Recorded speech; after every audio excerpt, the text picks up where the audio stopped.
কাজেই আমরা সচেতন হতে হবে। আমি উনার বিরুদ্ধে বলতে চাই না, কারণ এখন আমাদের অস্তিত্বের জন্য আমরা লড়াই করছি, না হলে আগামী দিন আমাদের ফিউচারের জন্য, আমাদের ছেলে মেয়ের জন্য কিচ্ছু থাকবে না। এখন আমরা একতায় লড়তে হবে।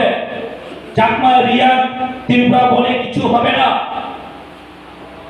আমাদের ফিউচারটাকে আমরা দেখতে হবে, আমাদের জেনারেশনটাকে আমরা দেখতে হবে, তাদেরকে আমরা কিভাবে একটা সুরক্ষা জায়গায় নিয়ে যেতে পারে।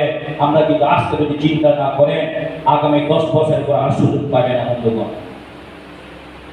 আগামী 10 বছরের পর আর সুযোগ পাবে না। এটাই আমাদের রাইট টাইম, এটাই এখন আমাদের সঠিক সময়।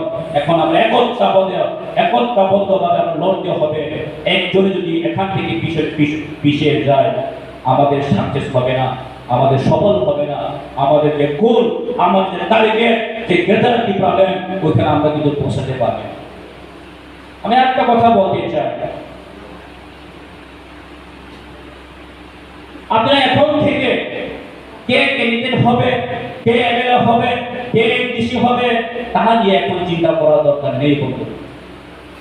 আপনারা যদি বুবাকরাকে যদি বিশ্বাস করেন, বুবাকরাকে যদি আপনারা যদি ভালোবাসেন, তাহলে একটা বিশ্বাস রাখুন, একটা বিলিভ রাখুন যে আগামী দিনে এমএলএ কে হবে, এমডিসি কে হবে, বুবাকরাই ঠিক করবেন, বুবাকরাই দিবেন আপনাদেরকে।